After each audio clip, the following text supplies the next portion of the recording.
Wendy Rampson with us from the city of Ann Arbor, where she is the planning manager. You're listening to Damian on Design with Damian Farrell from Damian Farrell Design Group. He's a local architect on the Lucy Ann Land Show on Ann Arbor's talk station, 1290 WLBY. I haven't, just because of the economy, haven't had a project come through the new process. What are you guys seeing? Are you happy with the results? Are we getting results that we set out to achieve? Especially because these are guidelines. I mean, this is not where they have to stick to it, but it is taken into consideration when it goes through the process of approval through the city, right, Wendy? Because we suddenly have a fair amount of construction going on, private sector construction. I'm just interested and it's not done yet, so I'm interested what you guys are seeing. Well, we've only had 3 examples so far, and only one of them is under construction, so it'll be a year and a half now before we actually see the results.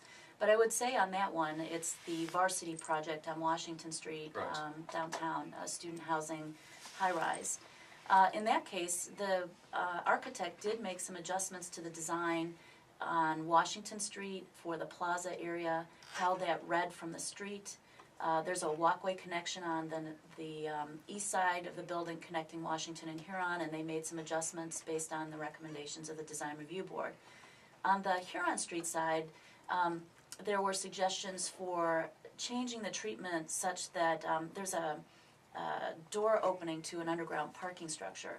And the citizens that participated in this were concerned that it was kind of a backdoor feel on the Huron Street side. So I think that the developer made some changes along that side, but it remains to be seen whether that really met fully the intention of our design guidelines. But they did listen, they made some adjustments, and it really is their call about how they want to proceed. What are the other projects? The other projects, 618 South Main is a mid-rise residential project that's proposed on the Fox Tent and Awning site. Now that one has not completed its review process. It's going on to City Council in the next couple of months.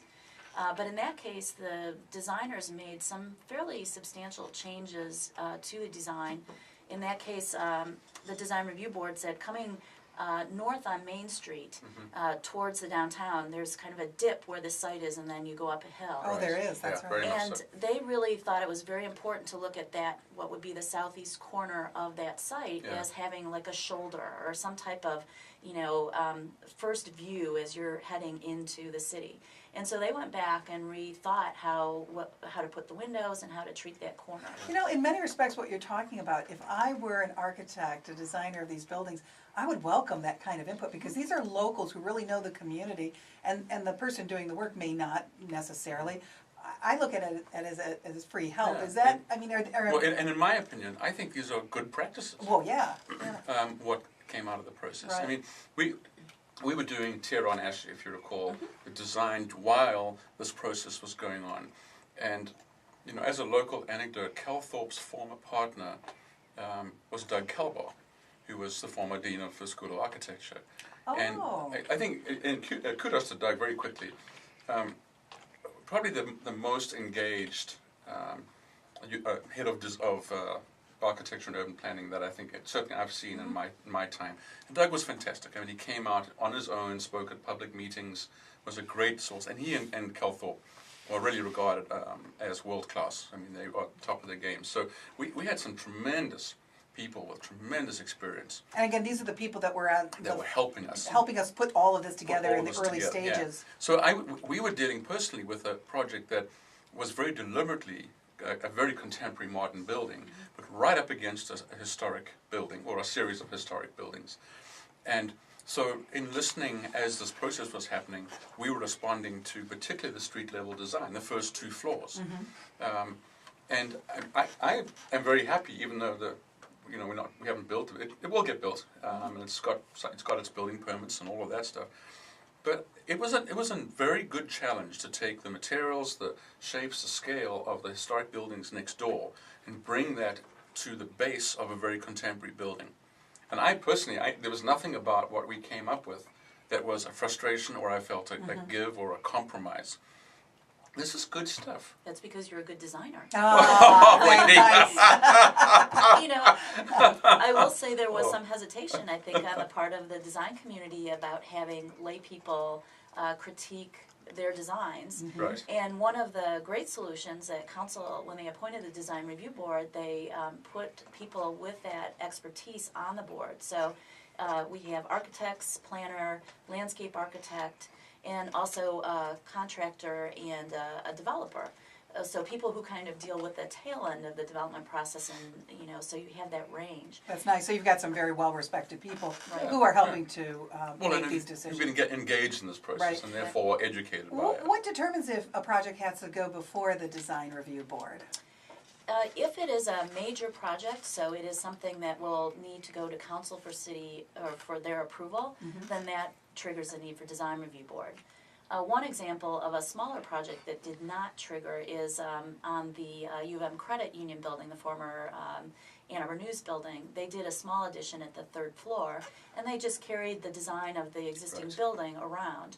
And in that case, it was small enough, we said, there's really no need to go through the Okay. design review board. So it really is for the larger project. You had mentioned 618 South Main, which is the old Fox tent and awning facility.